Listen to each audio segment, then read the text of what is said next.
Be presented with an update on the proposed multi-use facility addition and preliminary cost estimates submitted by Pitts Construction. Okay, before I turn it over to Greg, so I put in your packet that we met a week ago, Thursday, or not even, it's not quite a week, about 6 days. So we had Arc Inc. here, we had Pitts Construction here, and the emphasis of the meeting was to have some cost estimates, which they've been looking forward to after the design phase of that. So in your packet, you had something that was pretty crude that I hand wrote. You can kind of just take that and crumble it up. It's irrelevant. And the one I had when you walked in tonight, I had this. It's a little bit more professional looking. So that's the one we would refer to. And this is going to be part, we're not going to go over it because it's going to be part of Craig's presentation. I want to give Craig kudos. I think Scott and Matt did a great job of leaving Craig and I with questions on last Thursday as to what they felt if the board and you guys as a board would want to know about the numbers that Pitts had come up with. And with Arc Inc. Really, I think aligning themselves and agreeing with the numbers. I think we felt confident that they're real numbers, they're solid numbers that they were giving us that we talked about, and going through that process. So we think we've answered Matt and Scott's questions that they thought maybe they would have as board members, or you guys would echo. So we'll go through a presentation here on the building update and try to lay out the cost component of it and how it's going to impact the school board and the community as a whole. Am I right, Craig? Yep. Are you? Yep. I'll shut up now. So. No. So you'll need this sheet as well at some point during this PowerPoint here. Those two, I think, were the only two in the back, though, right, Mr. Yes, sir. Yep. That pertains to this.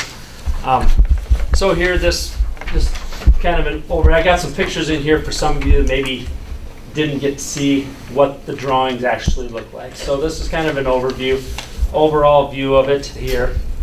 But the whole purpose, that we talked about with this is one, a wrestling room area. And the reason because of that is to update our current undersized facility with, this for the public's knowledge as well here.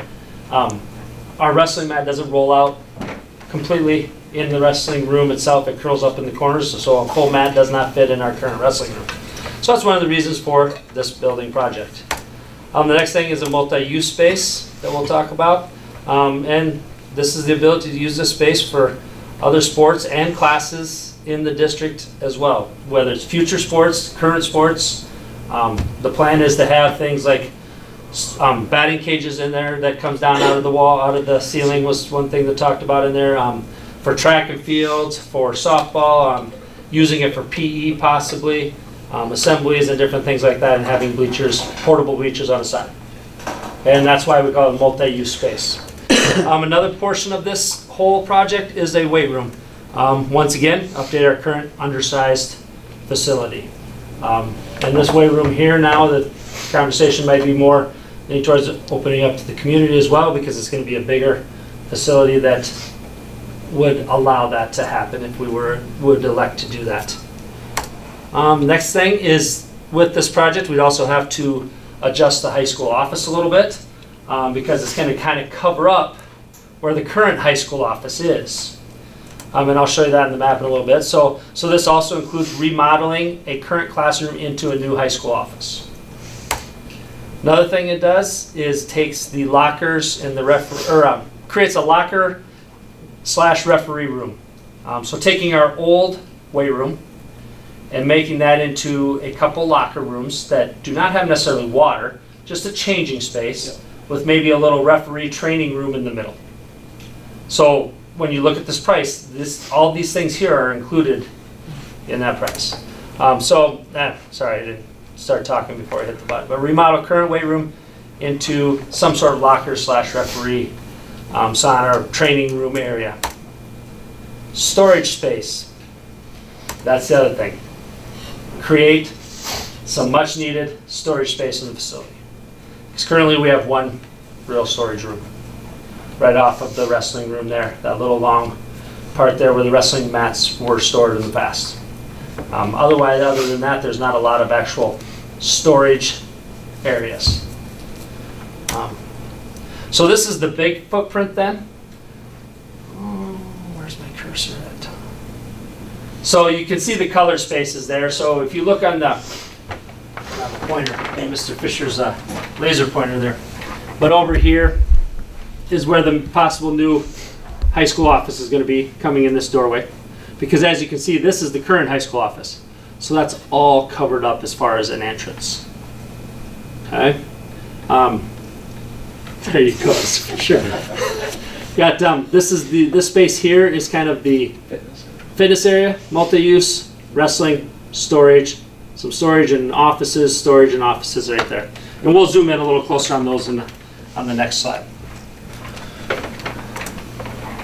So there's a little bit more zoomed in portion of it, but you don't see the green at the very bottom there. That's where the current weight room is. So it's kind of just the preliminary, what they have planned out and what Pitt's used to create these numbers for us. Okay? Does anybody have any questions on those? I know some have probably seen some of it. I don't know if you three have seen a lot of the pictures. Right? This is similar to what it looked like Yeah. the last time we looked at it. Okay. Okay. So are you guys, administration as well as the board members on there, you satisfied with the space that we're trying to create here? I mean, is it big enough? Oh, I think it's big enough. I mean, originally, the multi-use facility was expanded a little bit from the first go-around. I forget how much exactly, not a lot. A few feet to make the two-lane walking track, right, to Matt? to make the two-lane walking track, because otherwise it would have been basically right angles around that walk. That was So you can kinda the see last that. time we looked at it. You didn't The walking see the track wasn't- lineage yeah. on there, Yeah. so, yep. So there's a path all the way around? Yep. Two-lane. Two-lane. Yeah, that's good. And so if you use the fitness room, if anybody uses that, they can also have access to this gym at the same time. Not necessarily. Yeah, we talked about the precautions on what that would look like. I think one of the things left to decide, correct me if I'm wrong, guys, is that what you see here right now, the separation between this space and this space, right now is what is being proposed to what we would call maybe, I don't want to say chain link, but a cage look system. So sometimes you'll see weight rooms behind a cage looking component type of deal. But it's an open air approach, open air feel, maybe, that one person could still maybe monitor this space and that space. That would help maybe keep this space somewhat not secluded, but separate spaces yet, where it's just, but we talked about open air too. Yeah. Totally removing any barrier to just from one space to the next as well. So I think a lot of that's gonna come into play based on cost factors as to we get to that point, what is gonna be more cost efficient at that time. And they do, what you see here is if this is a cage-like setting, this would be kind of like a roll-up door. So we could get stuff in and out of the space, more efficiently, or we could even open this door and say we wanted to do some sprinting in this capacity while there's something other going on here. It just gives us more options to use the space and all of the space when there's multiple things going on within that footprint and in that setting. So, And it's not necessarily a door. You think about a shopping mall and those roll-down chain deals that they have in front yeah, of some- it doesn't have to be like, Because you don't want the public mixing with the students. Well, it or- depends. If we use it for PE, it depends. or something like that during the school day, you can't have. So then it opens up a security issue.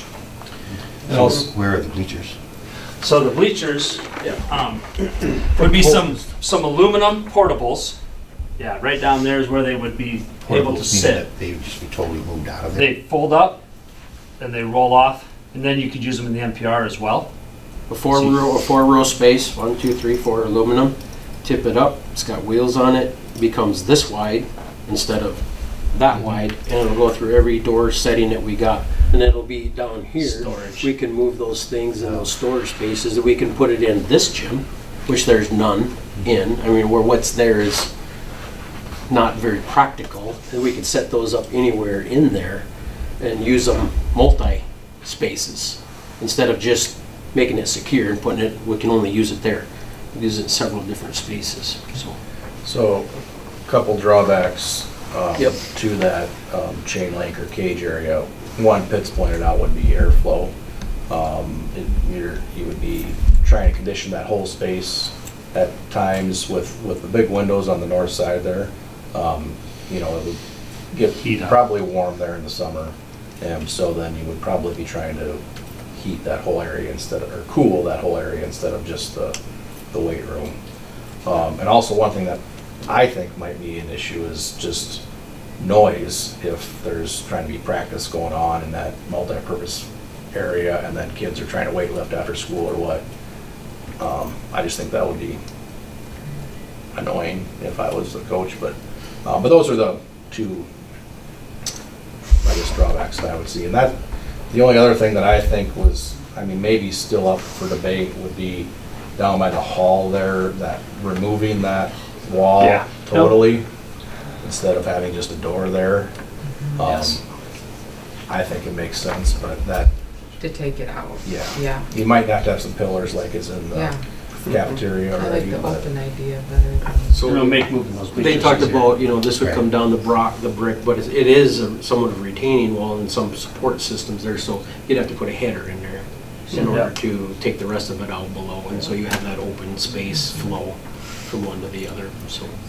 So I don't know, besides that, I mean, Scott, I think everybody seems to be, I think it's a great design. I mean, I don't, It is, it's, especially with the hall, you know, everything's accessible, easy, you know, easily accessible without interrupting other people. If you want to do that, you're public, and the one deal comes in this deal. I mean, you can exclude these spaces, you can close them off, you know, to give them access During the school day time, if you wanted to. if you wanted to.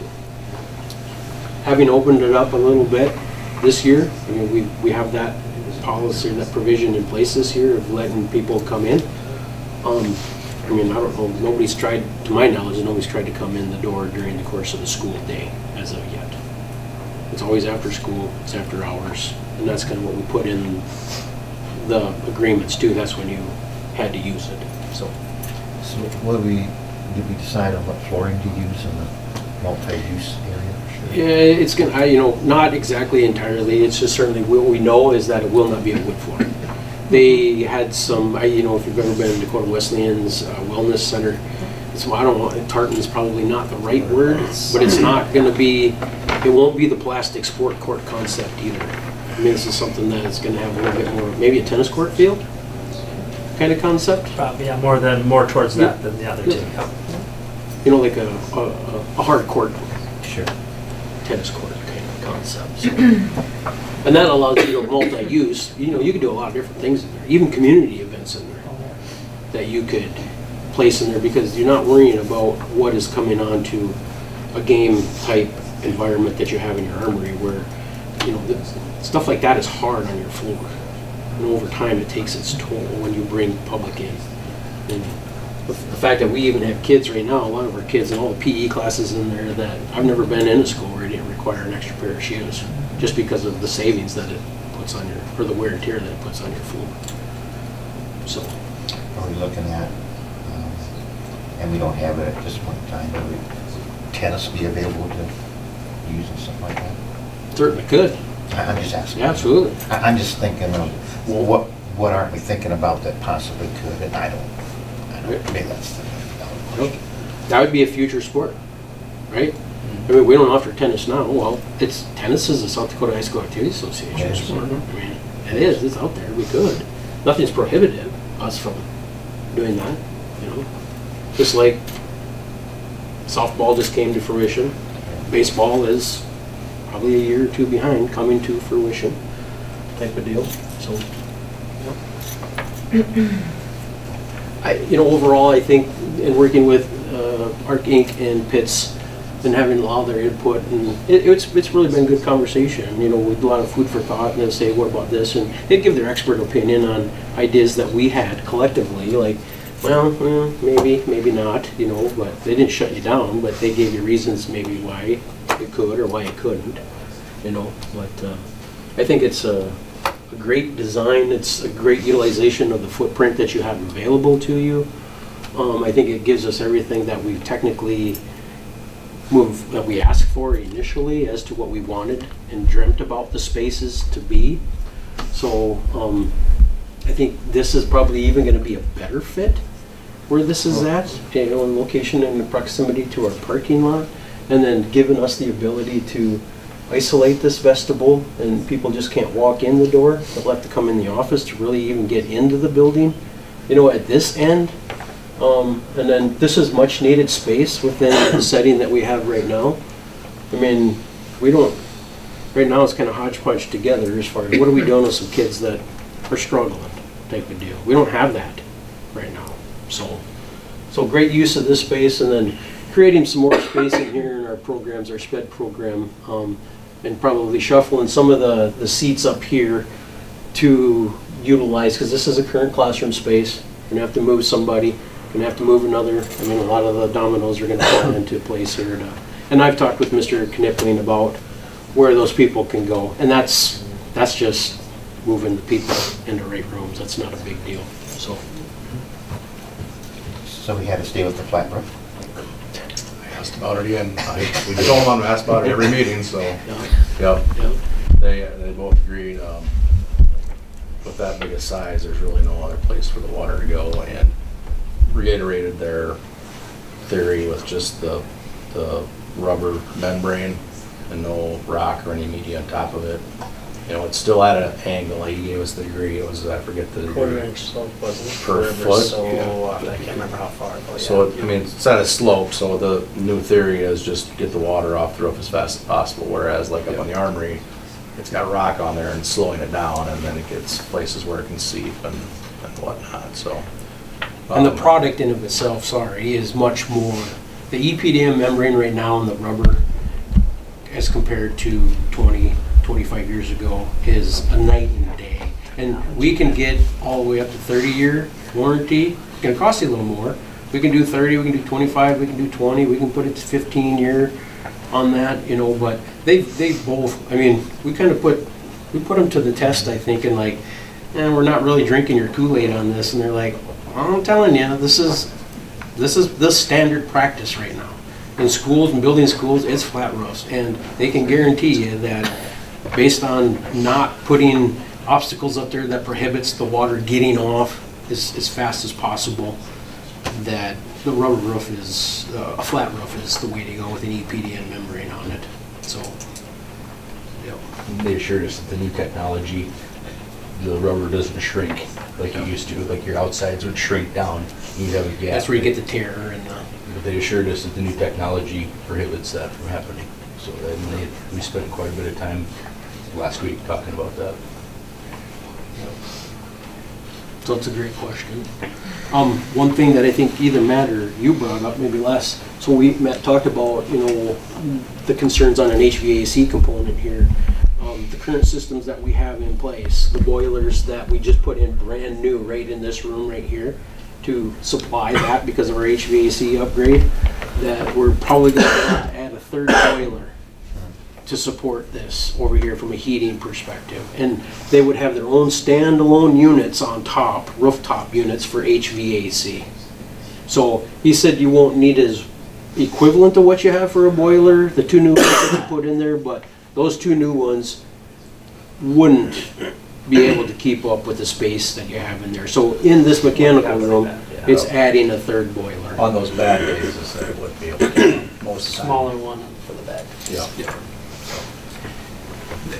You're right. I mean, it's kind of like a backup concept, and that's just kind of more for, precaution to make sure that you had enough horsepower there to make sure that your facility is getting the heat that it needs. So, but I don't remember who asked the question. It was a good question, yeah. So, but that is reflective in I think it was a 20-year warranty was reflected in the cost in the estimate. cost, right? If I remember right, that's what they said. The roof or the For the roof, I'm sorry, a 20-year warranty Yeah. for the roof was Yep. what kind of they had included in there, if I remember right. Because they said a 30 would cost you more.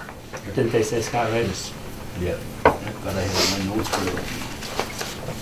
So we can go to the next slide, maybe, Craig. We can. I get there. So let's go back to that real quick. This is what Matt's referring to, or you can see it here, all this glass, so that's open air. If that wall going this way is that open air approach kind of concept.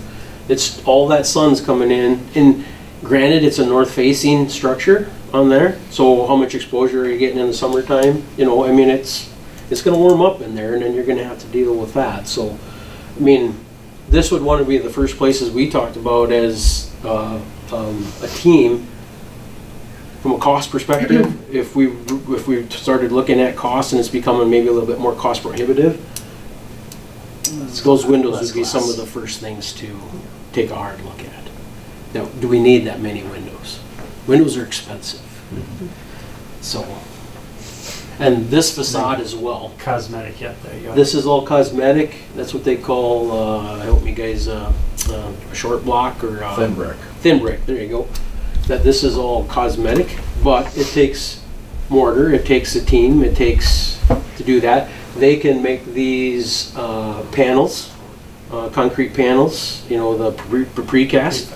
They can do them in 2-tone, 3-tone, whatever. So you could essentially have the same contrast and maybe even with a little bit of a brick look to it without actually putting a thin brick over the top of it. So another potential way to save some dollars moving forward.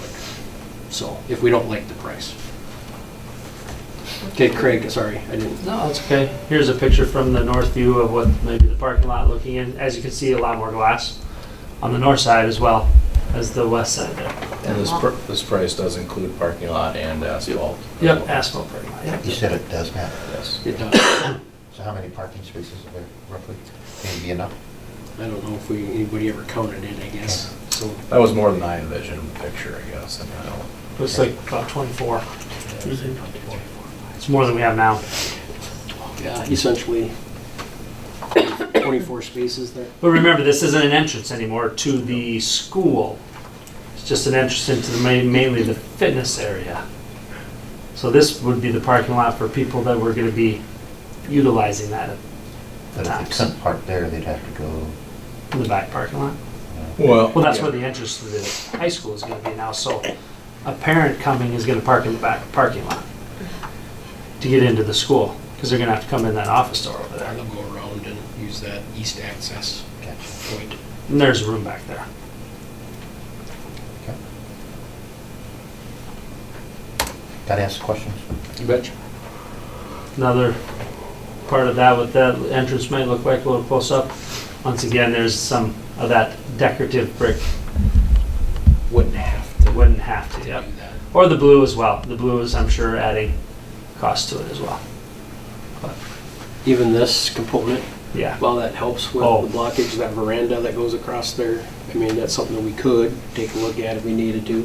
I think it does something aesthetically. It kind of gives you a breakup architecturally. I mean, it looks aesthetically appealing, I think, but we'll see. I mean, And some shade from the sun.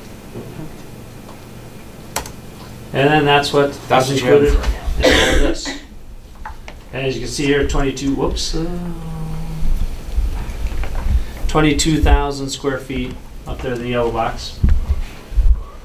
Is the total area. so dollars per square foot based on, this is the description of everything that's gonna go into building this complex and this new facility.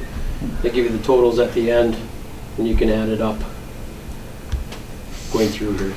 The one component I'm not 100% entirely sure about, I know we talked about, this is a different number what they give us. It's now more reflective of the excise tax included on that. They have to pay excise tax. What I don't see here, the architecture fees are 6% of this particular number.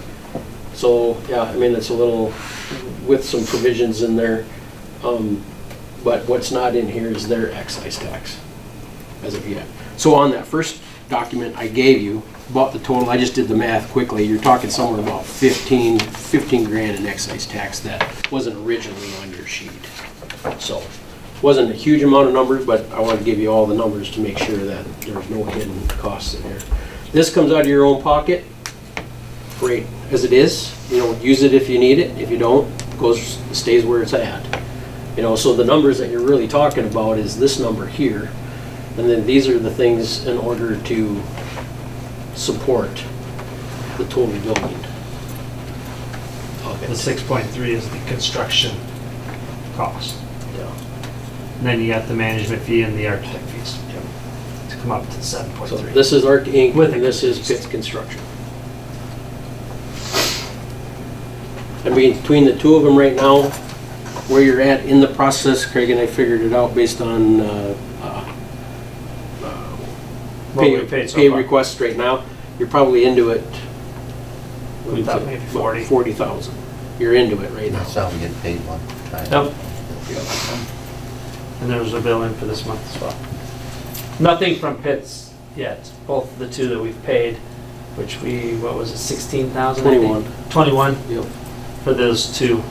16 was the first one, and then 44 for this one, or something like that. Yeah, you're right. What was our budget again? For the art fees. For, The whole thing? we didn't have one. We didn't talk about that? Not really. Oh, Not specifically. I know we did. I was thinking that was more than what I thought it was, but maybe we didn't. Not, That was the top end. We had three, when Mr. Spethman came, which we'll get to here in a little bit. Oh, 3, okay. 5, and 7. 3, 5, and Okay, 7. that's what I remember, okay. Yep. Yep. And I felt like this was, when I saw that, that's more than what I think the top end was. but- Any questions on, Maybe I missed it, so that this 40 that we're into it would be part of that 400 if we Yep. go Yep. with this? Okay. Yep. not above and beyond? Okay, that's what I was wondering. Same with these guys. Okay. Yep. So I see our cost per square foot. So, Magically 300. Is that what you're yeah, I saying? kind of gravitated there. I told you. So because of what we're doing here compared to a normal school setting, is it higher? The $300 a square foot? No. Okay. I mean, people that talk to their building projects and everybody's coming in right at that number. Yeah. So regardless of what you're building, whether it's school components, whether it's this, I think the $300 a square foot is just where the market is right now, regardless of what you're building in commercial. Whether it's classroom or this, you mean? Yes. Type of deal. Yep. I know because of the height and what we're doing, stuff, it might make a difference. The precast is actually a little cheaper. Yeah, yeah, I agree. Okay, so next, they did talk about a little bit of a timeline for us of what these numbers reflect this type of timeline. So, to start maybe bids in January and opening February, March, somewhere in that range. But the biggest thing was the length of how long it would take to finish the project once it got started. So if they were to break ground for say April, May, and they expect the project to be done in 12 to 13 months. That's what their numbers reflect. What they told us the other day, that's what Jake said. Now, when you start, of course, those were fictitious months. I mean, it's just more about the 12 to 13 month process for the project. Just adjust accordingly. Yep. You know, Yep. if you go through the process starting in April, May, the one thing to consider though is in the construction market, everybody's lining up work for the summer, right? Mhm. That starts in the middle of, late January, February to make sure that I got enough for my crews to do come May, June, July, August, September. So, Okay. So that's enough to talk about the building itself. Does anybody have any other questions on the drawings or that? Now we'll start talking about financial side and what it'll cost to us, or how it'll affect us. So the current capital outlay fund, the budget that we will approve later. Now granted, that budget had some HVAC projects that are federal dollars, but on a normal year, we were taking $275,000 of our $850 and using it for a general fund transfer. Because the last 2 or 3 years, we've requested $850,000 in capital outlay money. Okay, 275 of that is going to the general fund transfer. Remember the reason why our balance grew a little bit the last couple of years? We didn't use it because of COVID and other federal funds that we received. Another 132 is going to the QZAB bonds. Those will be done in June of 24, FY24, the end of it. And then the rest is what we've been operating on. When you do the math of that from 850, it's $443,000. So of that 443, that's what we've used to fix roofs, fix the floor in the armory, buy desks, buy textbooks, all that stuff. Okay?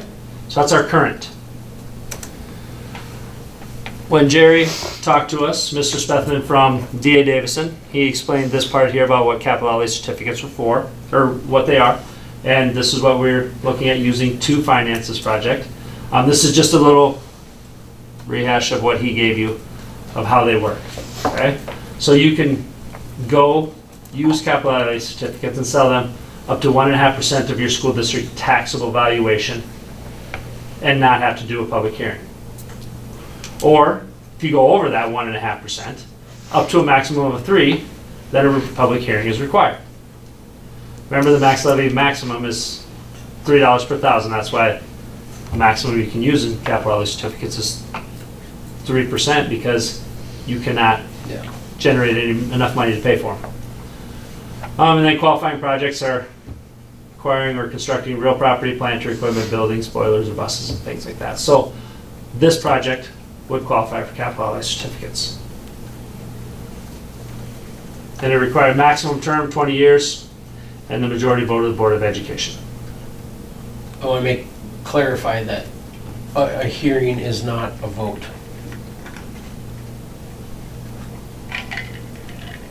Any questions on those? So I just took that information from Jerry's. Okay, so go back to this now to explain what our taxable valuation and stuff is. Current request is at $850,000.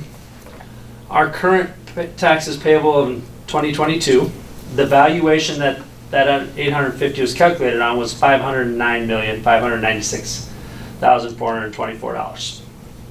And when you equivalent that out, it's about $1.67 per thousand of taxable valuation, because in the old days you had to request a dollar amount levy, or a levy amount, not a dollar. Well, now we have to do $1. So everybody still thinks of that levy comparison.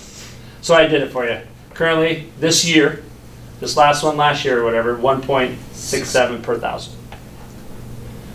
Now our 2023 taxable valuation anticipated, according to Wendy Semler at the Department of Revenue and Peer, our valuation is going to go up to 556 million something and change. She doesn't have exact, because they're not finalized until like January. Well, if you did that equivalence and we took 850 again, so people would think their taxes went down by 12 cents a thousand, but actually their value just went up is all. I mean, we're still asking for the same dollar amount. So there's kind of a wiggle room, and it's hard to grasp your head around that sometimes as a people in the community thinking one way or the other, back and forth. But how that taxable valuation is calculated, okay?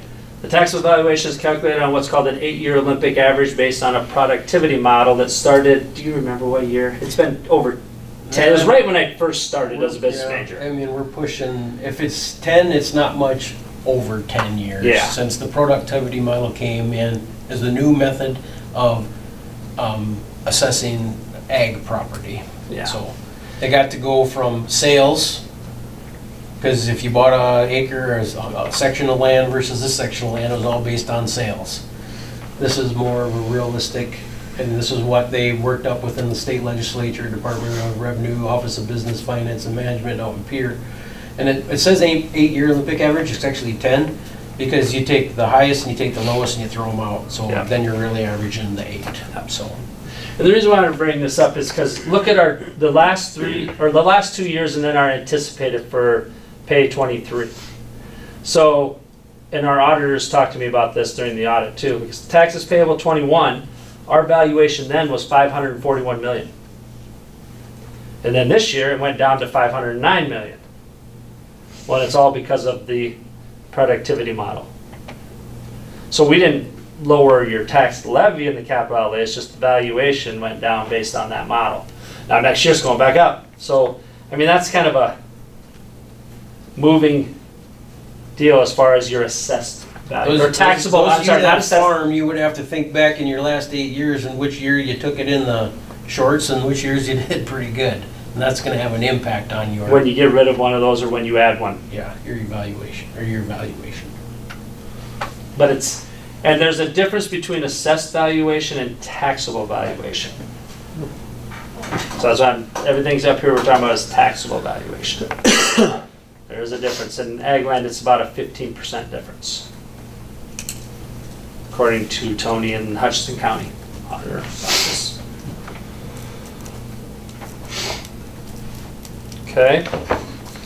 So that's just to kind of explain where we're using those assessed or taxable valuations to get our revenue. And each year, as you can see, the amounts are going to be different on the maximum that we can actually produce or receive with our $3 per thousand. Now, we got updated numbers from Jerry today. And unfortunately, the updated numbers aren't as good as they were last month in August, nor April, but these are updated as of today, September 14th. So if it were to happen today, and you were to do this, sell these capital outlay certificates, the first 5 or 6 years was 5%. Yep. The next so many were 4%, and then the last 5 or 6 was 4.125. Where in August, they were all 4%. Back in April, they were 4% for like the first 3 or 4, 3% for a bunch, and then a 3 something for the last ones. The interest that you would have paid in April if you locked it in, the dollar amount was about 2.8. Yep. And this was, a month ago was 3.2. And now it's 3.3. It's up, yeah, it was up 80,000 80,000, I think. in the last month for those. So now, if you look at, the reason why I put this slide though really in there is if you look at the side, the mill levy over there. So, you know, It's a dollar the debt service column right in the middle, that's your annual payment. payment. And in order to get $500,000, you need $1. When you're at 509,000 assessed valuation, because he put every year based on 509. And the reason why I showed you the slide before is it's not always going to be 509. Every year it's based on the model, but he has no way to guess that going forward. So approximately $1 of your capital outlay is going to go to pay for this. So what if it goes lower than 500 million? You know, in the last 12 years, this last year was the only time it went lower. So I don't know what happened.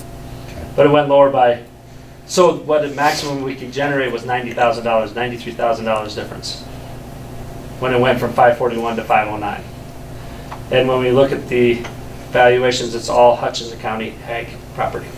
So something happened in a year that added to the model. That's gonna be a truly something. difficult, it's such a moving target because you don't know what the next year is gonna bring. You guys know that better, that are in the business better than anybody, right? You're playing Russian roulette. But if they're gonna use an eight-year average though? I know. I couldn't believe it went down that much. And our auditors Vicky was like, did you know? And I'm like, yep. And I didn't understand why. Because she thought that was rather large. Because we compared some other districts. Because I can look at, there's a district profile sheet for every district in the state for the last 3 years. And I sent it to Vicky so she could, or Shapefish so they could take a look at it too. And Mitchell's pretty much stayed the same. A couple of them went down, you know, a few $1,000s, but not. Ours was one of the extent. We didn't compare a lot. She was going to do more work just out of curiosity on her own side. We just compared a few that day, in year 3 or 4, and nobody's was to the 30,000s like ours. A lot of them didn't go up, but they didn't go down. Maybe it's because Mitchell maybe has more of a business side that evened it out or whatever. Are you gonna show up here what that would do to a Yep. $200,000? Yep, we'll get there. Coming. Okay. All right, so I showed you what our capital outlay budget looked like this year for that $850,000. So now, after knowing what that cost is, 510, maybe needs to be 514 after the newest numbers that I got at 4 o'clock, but I didn't increase this slide a little bit, but 510,000 would go annually to principal and interest, 510 to 515. Capital outlay expenditures, so then our operating side, before was 433, right? Or 443. 443. Well, this gives us 466 to continue operating on. A little bit more than what we had. And then the capital outlay transfer is still at 275. So the reason why a little bit more, well, maybe that capital outlay transfer needs to be 300 a year and so forth. So, but in order to do that, if you look in that writing under the 1.251 million, so that's what you would ask for instead of 850,000. All right. Equivalency with the next year's deal at 556 million to 2.25 per thousand instead of 1.67. All right. Now that's only up 60 cents, 65 cents, or 62, something like that. Okay. Well, why is that only up 62 when Jerry's telling us we need $1? Dollar per dollar. It's not. Okay. Now there's a reason, and part of it is because of the change in the valuation, the increase in the valuation, and the other part is you don't see up there anymore is the QZAB bond. Going away. Oh, sure. So the difference in those two things saved us that 40 cents. And being able to stay status quo of what we're currently doing. Okay? Now we'll talk about our taxes comparable to some districts our size and districts around us. So this first one is Parks and Levy comparable to similar sized districts. So I took, just like I compared administrators, teachers, and all that kind of stuff to the 5 above, 5 below in enrollment size. So you got one of these we have here. yes, that is one of those there, Matt. Good question. The bottom one. This is the bottom one right now. 2021. Yes, and this is the newest that I can get information on is the 2021 out there for the district profiles. 2022 taxes payable are not out there yet. Okay? So this was their fall 2020 enrollment. 5 above, 5 below. Ag levies, the general fund levies are all set by the state, so that's why you see they're all the same with the exception of 2. Dual, explain again, Mr. McKinnon, why dual's lower?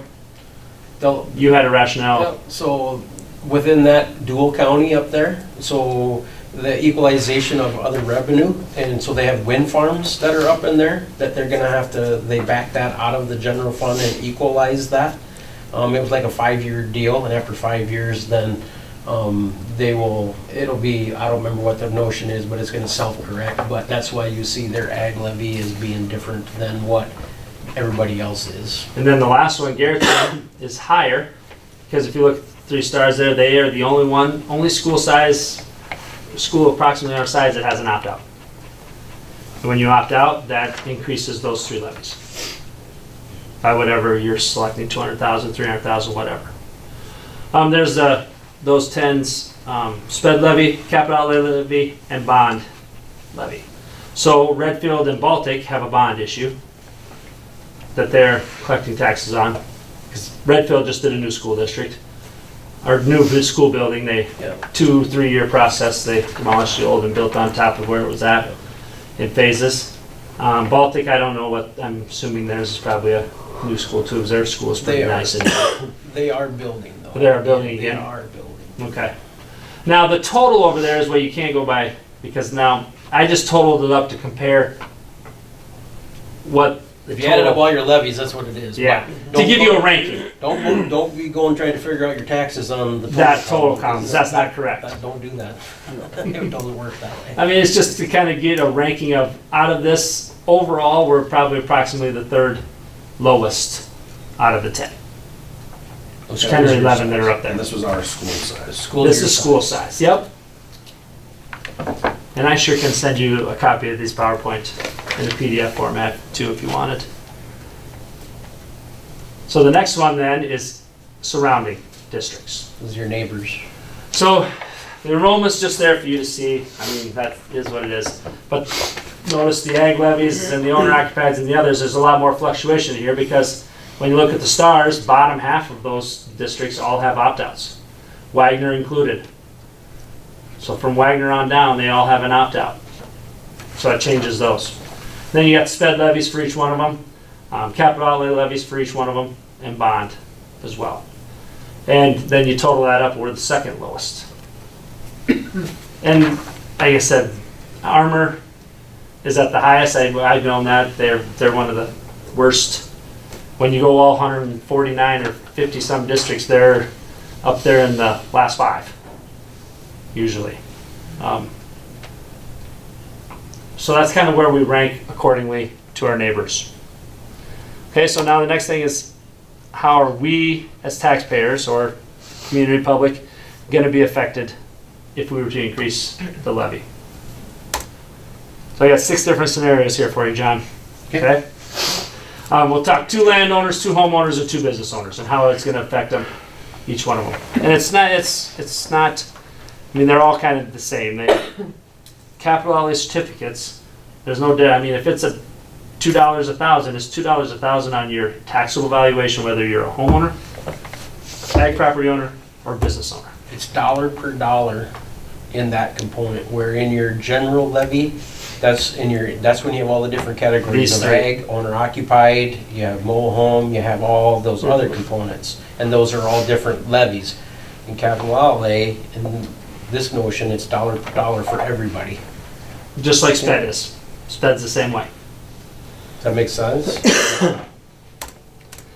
So, first landowner, I took the taxable valuation that we got from the county auditor reports, shows that a quarter or 160 acres of land in Hutchinson County has an average taxable valuation of $288,696. Okay, so you take that, divide it by 1,000, and times it by whatever your levy increase is. So a person who owns a quarter of land would see an increase in their taxes of $173.22 for the year, on top of what they were currently paying. So that's what 60 cents would do.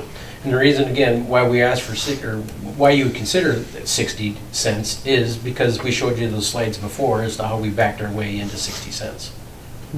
To hold us harmless, pay for your project, and then operating expenses and making sure that you have your general fund flexibility there, so. And I just went 1 for $1. I mean, $1 is going to be $288.70 per year increase.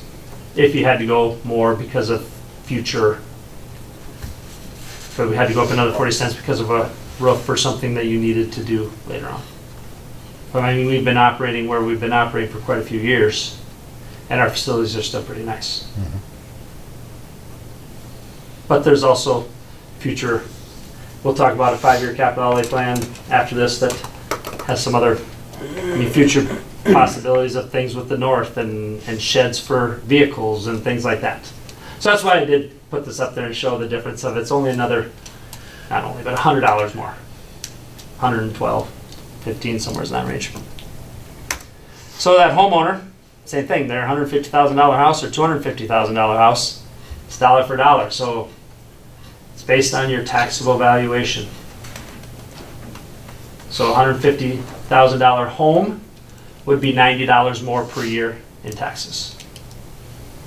And I did the math, I think, on that, $150,000 home, roughly I thought was $940 some dollars a year for taxes, so it'd be just over, 1,032-ish.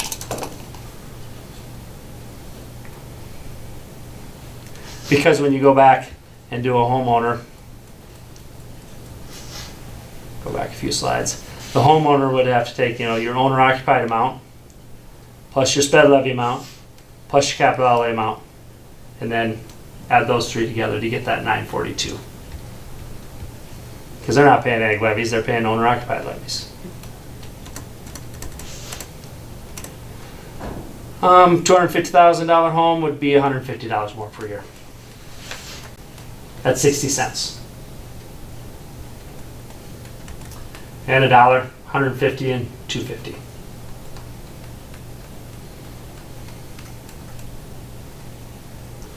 Business owner, it's calculated the same way. I confirmed this with the business owner as well. Their taxable valuation is based on their property value. They're not production model, there's no production model involved in the business. It's their property value. So that's how they pay their taxes. And their rate is a little bit higher. When you look back on those slides before. 6.682? 6 point what? Which is the other. Yep. 6.682, yeah. So for an owner or a business owner to get his total taxes, you take that 6.682 plus the capital outlay plus the sped plus the 60 cents to get what the new total amount would be. $300 increase on a $500,000 business. But once again, that's property value, that has nothing to do with production. Dollar, well, 500,000, pretty easy, $500 increase. Does that help, John? Yes. So that's where we came to our 60 cents to give you a comparison of kind of status quo of where we're at right now. And whether we could shave some off of the cost or penny pinch to not go up 60 cents or whatever is a I challenged Mr. Bruning when question. he was going through this. I said, going into that, after the conversation a week ago and having Matt and Scott present these questions to us, what are you gonna be comfortable with? So if you guys asked him, okay, what are you recommending? What are you comfortable with? I asked him, what are you comfortable with? That's where he backed his way into, can we live within our means by increasing our capital outlay to 60 cents? If we had to go up, if we wanted to do this, the way it's being presented to you, you saw all your cost estimates in there. If we're looking at that 7.3 million concept, you can do that, we can do that. He feels comfortable doing that with a 60-cent increase in our capital outlay versus what you're currently asking for. So, does it have to be that number? Doesn't have to be. And that's where we can, have some. How many years? 20. The 15-year was about 663-ish thousand on the August, Yeah. the August numbers he gave. So I didn't have him rerun a 15 again. I just did the 20-year because a 15-year at the 4% was $663,000 payment a year, about 150, 60 more. Anything 15 made both of us really kind of queasy. Well, you just have to increase that. Made us queasy. Give you a little heartburn. Yeah, And remember now, capital outlay certificates become callable after 8 years, I believe it was, he said. And once they become callable, then you can start paying them down sooner. If you have a balance. refinance. Or refinance. Refinance as well, if something happens with the interest, so. But you got your 8 years. If I remember right, it was 8. I think it's 8. Are most schools, maybe you've never asked the question, are most schools on a 20-year? Well, a bond issue, a lot of times those are 30. Right. To be honest with you, didn't ask a lot of schools what their capital outlay certificates, what they do. Okay, just curious. Those that would sell them, and my prediction on that, knowing that the flexibility comes within what you have to do after they become callable. There's a lot will lock it in at the 20 just to play safe, and then afterwards, 8 years down the road, then they'll address it and get it cleaned up and try to get rid of it. So I think the notion of school districts selling certificates and automatically going to the 20, unless they got some other hidden agenda behind what they're doing, or they got some other money there that they didn't want to tap into, but they could. I would say 20 is probably the more practical way for school districts to sell them. And when you're looking at this, to add 60 cents to that, you just take that total number at the end. So ours is 14.409, 60 cents to that would be 15.009. We wouldn't change where we're Structure, yeah. where we're located approximately with the, position wise. And you gotta know Hanson's probably went up because they just did a $4.1 million football field that's not included in this. And I don't know Of course, if Stickney did their building is refined. building project.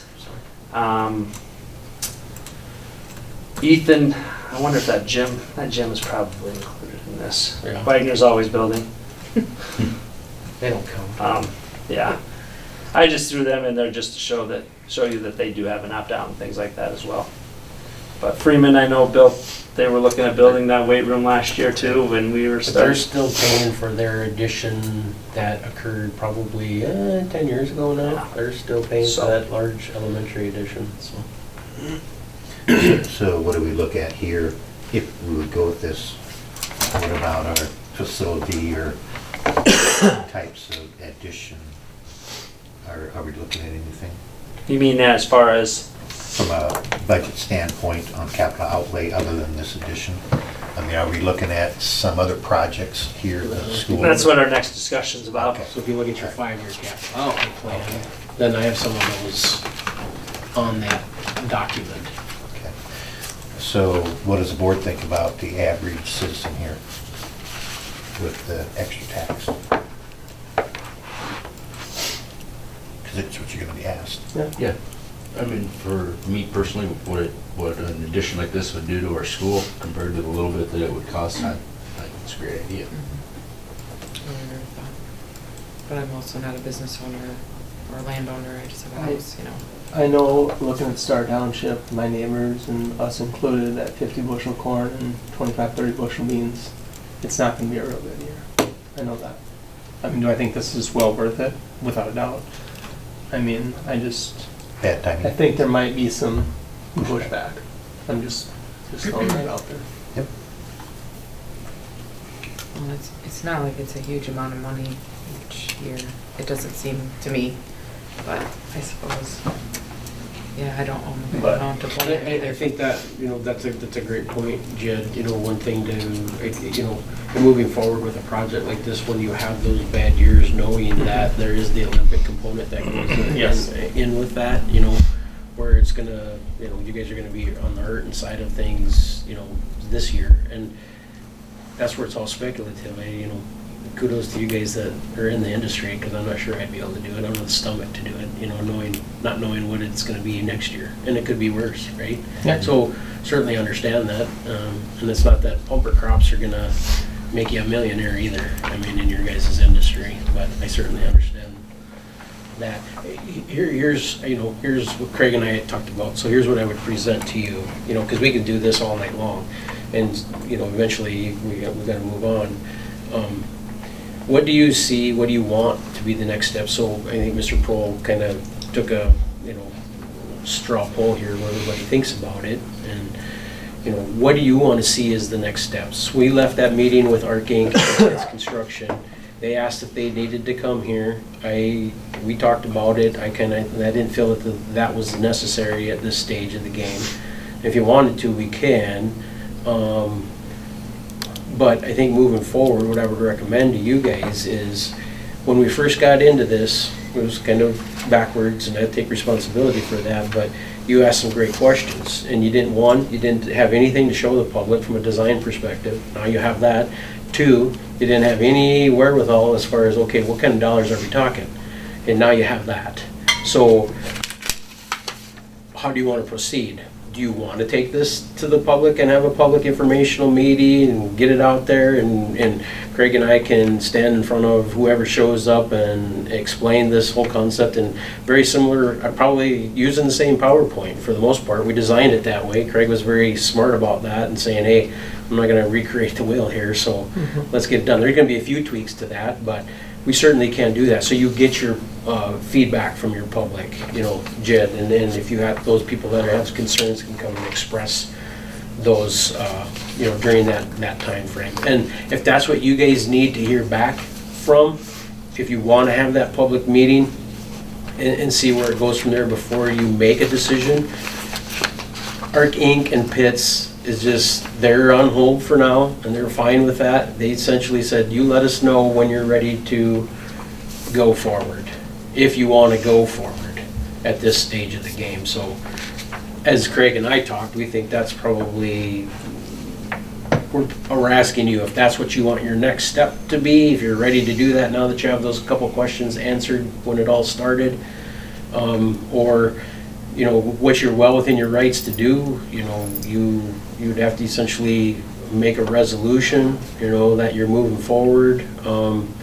You know, that concept where I said, you know, a hearing is not a vote, okay? And those thresholds that are in there, you have every right, as long as you stay within the restrictions of what is by law in the capital outlay request of the 1.5. You know, you can make those decisions on your own accord as a school board. I'm not recommending you do that. I wouldn't advocate for that. Certainly you want to involve your public in those conversations. The one thing I would say about that is you guys have to decide, you know, what shows up, who shows up. 15 people show up and it's a dissenting, you know, element to it. Are those the ones that are going to help you guys make a decision as to whether you should or you shouldn't? Or what about the people who are indifferent or positive or, you know, really haven't come to express one way or the other? You know, how do we know what that contingent is as well? And you guys know as well as I do, and I'm not saying that's true in this case, but the squeaky wheel gets the grease, right? So, you know, I mean, that's something we have to consider, and you won't know that until you have a public meeting and see what shows up, and you put it out there and you answer people's questions, and, you know, you lay it all out like we did here. I mean, I don't know how much more, I'm sure there's questions that we have left unanswered yet that we probably haven't thought of, but, I mean, I don't think there's anything there that they could propose that we wouldn't be able to answer at some point in time. If it's in the immediacy, great. If not, we'll find the answer to that. So that's what I would challenge you guys with, you know, is that something where you see yourself moving right now? Go ahead. I guess I'm indifferent, I guess, as a public meeting, but I mean, at the very least, I'll need, you know, a couple weeks to at least, you know, talk to people myself now that we've got some, you know, some good numbers. I mean, is this broadcast even good enough to, you know, maybe put an announcement out and watch the recording? Is that good enough? I mean, I don't know what else you would cover, as long as it's, you know, good quality.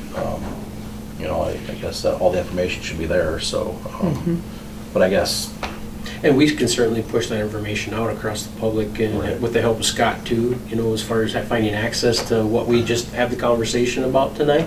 You know, and people can certainly call and ask those questions, whether it's, you know, I would ask that, if they ask you, that's great, do the best you can, but, you know, probably redirect them to Craig or myself as far as the in-depth of that, questions that they potentially have. But that's a great idea, Matt. I mean, I don't know, Mr. Kinnenberg, what your video recording right now and everything that went up there, I mean, I'll be honest with you, what's it look like on the back end? I have no idea, I've never watched one.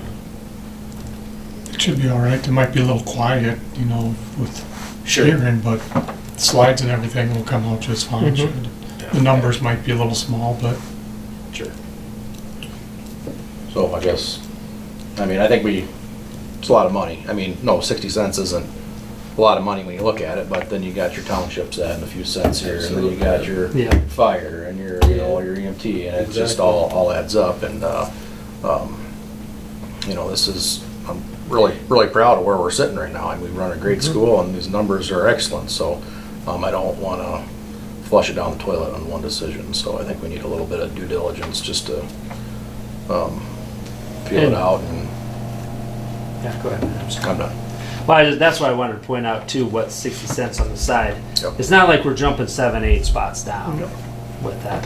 And who knows, you know, down the road with a sped levy or something else, maybe we'll change, that might save a little down the road, possibly. And if this was a different year or a different time, I think the answer would be simple, and we just wait a year and save a little bit. But then, you know, how much your interest rate's going to go up and that, and you know, that's a little bit of a risk nowadays. I mean, I think there's no doubt we need something.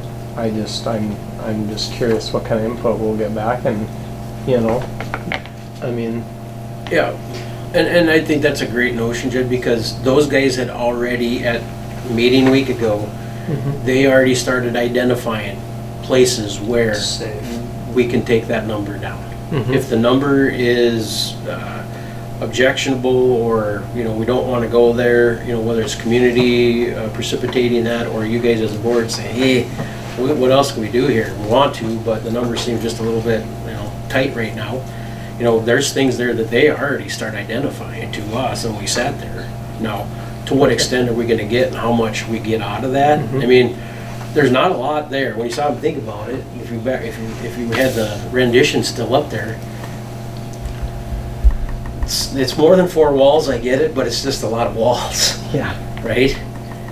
You know, so, but there are certain things that we had in there that they could back out of. You know, there's 2 notions that I would have there that Craig and I talked about. One being, you know, I call it out, you've heard me say this before, robbing Peter to pay Paul.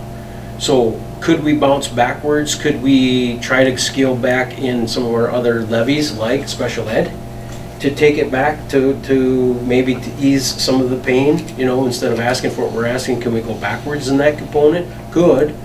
I mean, we could take a hard look at it, and so Craig and I know if we're operating with our means within that particular levy. The other portion of it, when you look at it, those pictures and the renditions of it, we kind of identified some of those, but here's one. What if it was a still building? I don't know. I mean, I don't know what that, we could ask Pitts, you know, construction as what is the cost difference?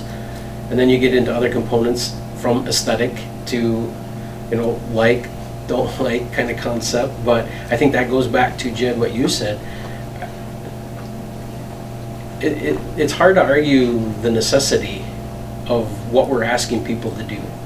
You know, we often, I ask you guys to use the term, and even Arc Inc. and Pitts, and these guys maybe crack a smile about this, but they kept on calling it a gym. And I'm like, no, I think I corrected him probably half a dozen times. Don't do that, because it's not. It looks like one, but it truly has to be multi-use. And the rationale as to why we're doing what we're doing, we can't lose sight of that. So obviously I'm for it. I mean, I'm not going to pull any punch to you. I'd like to do that. I think we've done our diligence, done our homework, and you guys have asked us to come up with, you know, I didn't do the numbers, certainly they did, and then we gave you the renditions that you see there. If it's too much, then let's start taking a look, and we can have that, and Pitts said that, and so did Arc Inc. Well, okay, we can further the conversation if you don't like the number, and we can see what we can cut, you know, out of it, without having a negative impact on the final product, so. When we get to the point of cutting too far and you have the problem you have in the NPR where you don't have bleachers at the vision on the side and things like that as well. I mean, if we're gonna do it, we should do it right, or, you know. I don't know how many times, Not- I don't know how many times I've heard that comment on the NPR portion from people to me prior to even starting this whole process. When's the last time we did a project that we had to increase the levy? Not in the last 10, 12. Well, hold on. I can show you. You didn't do anything, the football field or your athletic complex did not increase anything, if I Nope. recall. Nope. An HVAC project is not increasing anything. So you're probably looking at your elementary school, yeah? John, Yeah. probably? So I feel like, you know, if it's been, I don't know, I think that's That's pretty 20. good. That's You know, 20 to not years. have to increase So- anything for, I have this history on the top of the 5-year capital outlay plan, I believe. Kind of what the levy possibly was based on valuation. So FY22 here, you know, projected, but then we had this decrease of the actual valuation, so it was 1.67. Actual here was 1.57, but the reason why it went up wasn't because we increased it, we still asked for the exact same amount. It's just the valuation changes. And that's why I explained that production model tonight as well, to explain that to you guys. Is we upped it 20,000 here between 20 and 21. We actually went backwards in 19. I think that's when we did the project from 865 to 830. In 18 we asked for 809, and then in 16 it did go up, but this was, we were really low in 16 at $1.25.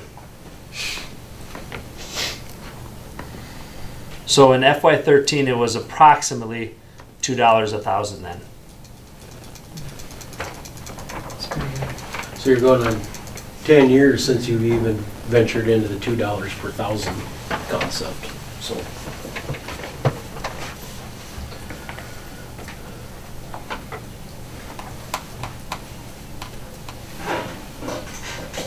And you didn't get as much money at two because your assessed valuation wasn't 5. Yeah, you can see this. 60 million.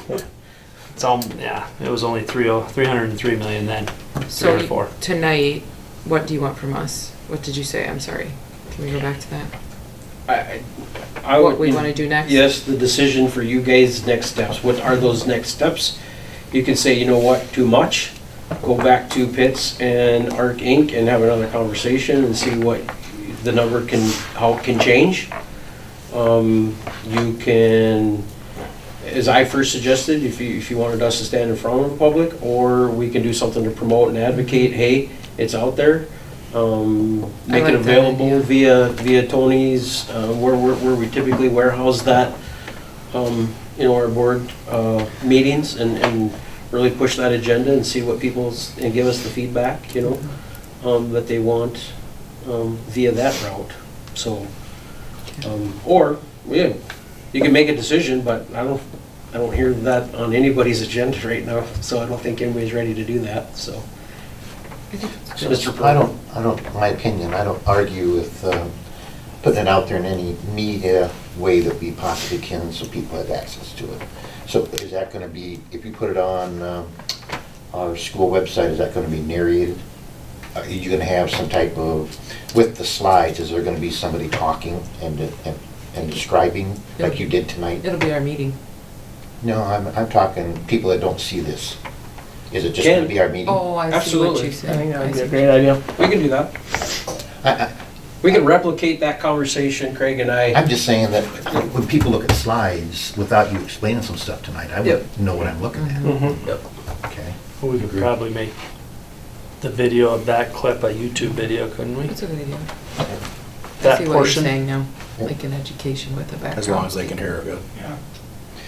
We can look Try at- it and see. Right, we'll see what. We could look at the footage of it. In worst Yeah. case scenario, if we had to, Craig and I had to sit in front of a camera and replicate this as we go Yeah. through it and read and have the conversation, I don't know why No. it's certainly not a difficult thing to do.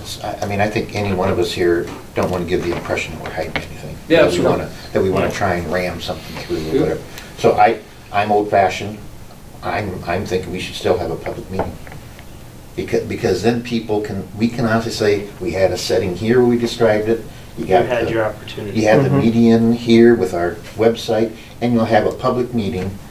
I mean, pick your situation Venue. of what Pick you your want. venue and. Yeah, but then I want to be as open as we can, because I don't want to hear one person come up to me and say, well, I we didn't didn't, know. we You didn't didn't mean know. No, I agree. That's gonna happen, Mr. Well, why? But then I can come back and say, You have 3 evidences to say, yeah. and I'm sure we'll have next meeting too. I mean, we aren't going to stop talking about it at school board meetings. Yeah. But I think we got to get it out. I think we got all the information here.